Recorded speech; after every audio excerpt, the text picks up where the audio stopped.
हम लोग आगे चलते हैं, हम बात करते हैं ऐसे प्रोबेबिलिटी डिस्ट्रीब्यूशंस की जो कि कंटिन्यूअस प्रोबेबिलिटी डिस्ट्रीब्यूशंस है। अब ये जो कंटिन्यूअस प्रोबेबिलिटी डिस्ट्रीब्यूशंस है ये नॉर्मली ऐसी डिस्ट्रीब्यूशंस होती हैं जिनमें ग्रोथ का कॉन्सेप्ट आता है, जिनमें ये कॉन्सेप्ट आता है कि जनाब किस तरीके से आप लोग कंटिन्यूअस डाटा जिनमें ब्रेक्स नहीं होती हैं।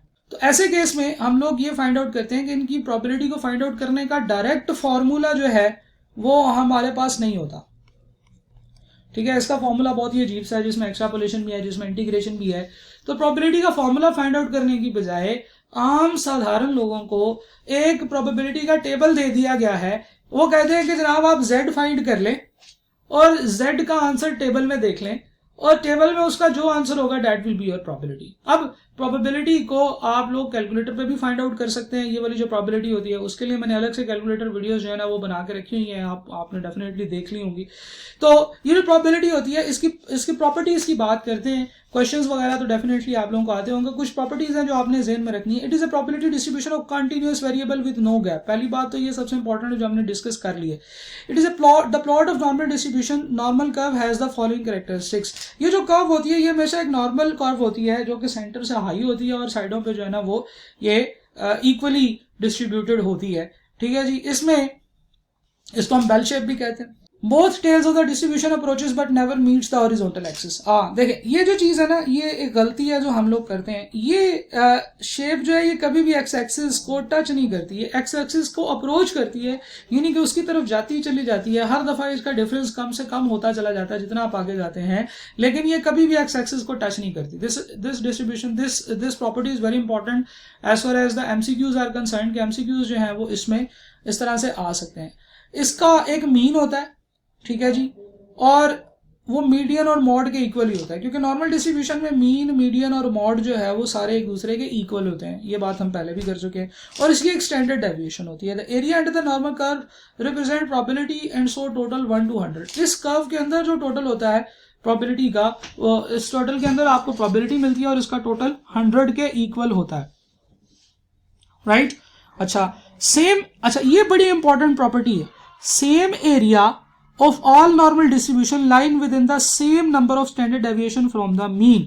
Standard deviation from the mean का ये मतलब है कि मीन आपका सेंटर में होता है, जिसे हम म्यू भी कहते हैं। मीन से +1 स्टैंडर्ड डेविएशन के दरमियान में 34.1% की प्रोबेबिलिटी फॉल करती है, और इसके बाद अगर मीन से -1 स्टैंडर्ड डेविएशन की तरफ जाएं तो सेम एरिया फॉल करता है same number of standard deviation from mean के अंडर।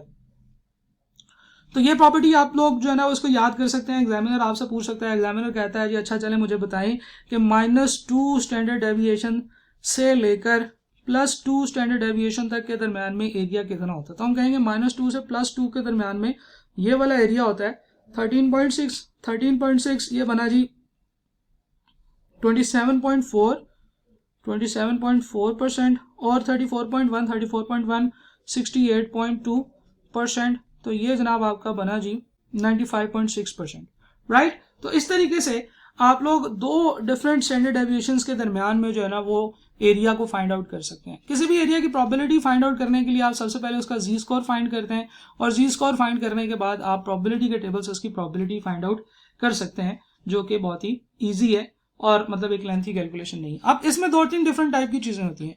फॉर एग्जाम्पल वो एग्जामिनर आपको कहता है कि जनाब अच्छा ऐसे करें कि मुझे बताएं कि इन दो पॉइंट्स के दरमियान में कितना प्रोबेबिलिटी फॉल करेगी। तो आप सबसे पहले उसका जी निकालेंगे, जी को टेबल में देखेंगे और फिर उसके बाद उसका आंसर आप लिख देंगे, ठीक है जी। अच्छा आगे चलते हैं जी। एक जो छोटा सा और एमसीक्यू बेस्ड जो पॉइंट है वो ये है कि स्टैंडर्ड नॉर्मल डिस्ट्रीब्यूशन जो होती है, स्टैंडर्ड नॉर्मल डिस्ट्रीब्यूशन ये क्या होती है। ये एक ऐसी डिस्ट्रीब्यूशन होती है जिसका मीन 0 के इक्वल होता है और वेरिएंस जो है वो 1 के इक्वल होता है, यानी कि वेरिएंस और स्टैंडर्ड डेविएशन दोनों 1 के इक्वल होते हैं।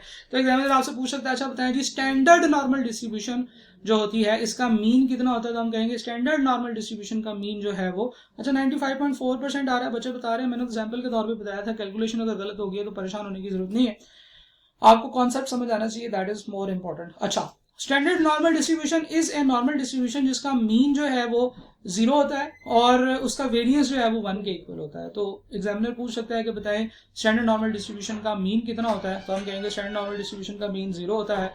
और एग्जामिनर आपसे पूछ सकता है अच्छा बताएं स्टैंडर्ड नॉर्मल डिस्ट्रीब्यूशन का वेरिएंस कितना होता है, ये चले स्टैंडर्ड डेविएशन कितनी होती है। ये भी पूछ सकता है, बताएं कि स्टैंडर्ड नॉर्मल डिस्ट्रीब्यूशन का वेरिएंस और स्टैंडर्ड डेविएशन में से कौन सा बड़ा होता है। हम कहेंगे दोनों सेम होते हैं, 1 होते हैं, right. So this was continuous distribution, continuous probability distribution, जिसको हम नॉर्मल डिस्ट्रीब्यूशन भी कहते हैं।